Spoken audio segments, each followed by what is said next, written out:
Hi everyone, my name is Arya Bhattacharya and this guy has the longest name in the world. His name is 746 letters long. You can literally hear someone pronounce his name on Wikipedia. People give each other names and so do dolphins. They are recognized by their whistle sounds and they also respond to the whistle sounds even produced by the dolphins that they do not know. Personal names personalize things that are capable of feeling and are worthy of empathy. The United Nations Convention on the Right of the Child gives every child the right to a name. Every country has ratified this treaty except 3 countries. South Sudan, which is the newest country in the world, Somalia, which does not have a central government, and the USA. Dunce is a bad name to be called, but it is even worse to be the origin of. Meet John Duns Scotus. Fairly popular during his time, but his teachings were looked down upon by other scholars. They went as far as making a noun and giving it the meaning a stupid person, a dunce. What can't a name be?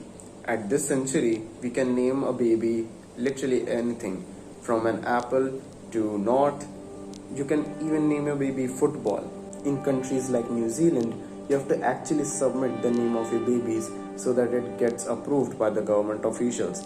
This is done to decrease the number of names in New Zealand which are offensive to somebody, are obscenely long, or contain official ranks or titles.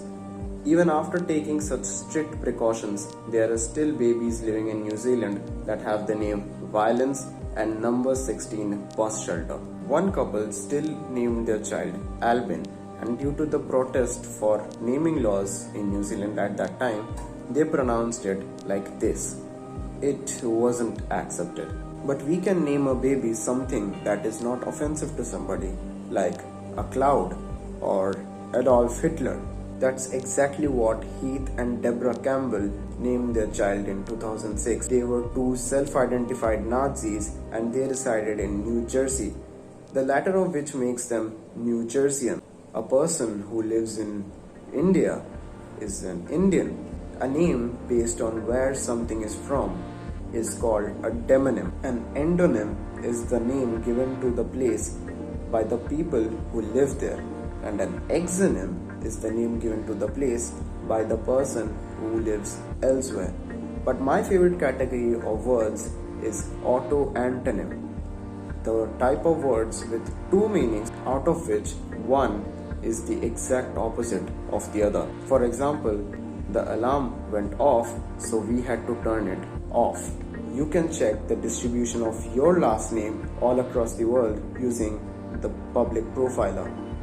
A phenomenon called the name letter effect shows that people tend to prefer words, events, other people, and even places that contain the similar letters that are present in their own name. Richard Wiseman's Quirkology is a good read about alphabetical discrimination, a phenomenon which talks about that people with the first letter in their name towards the end of the alphabet tend to rate themselves less successful than people who have letters from the beginning of the alphabet.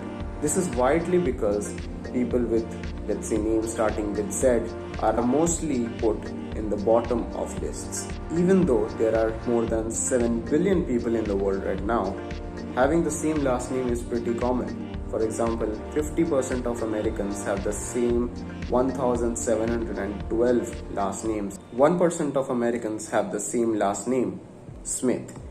85% of the population of China have the same 100 last names, and 200 last names constitute 96% of the population of Vietnam, out of which 40% have the same last name, this one. I'm not even going to start talking about Indians because we have too much diversity to talk about in just one single video. That's something we should all cherish and be proud of, and that's why, as always, thanks for watching.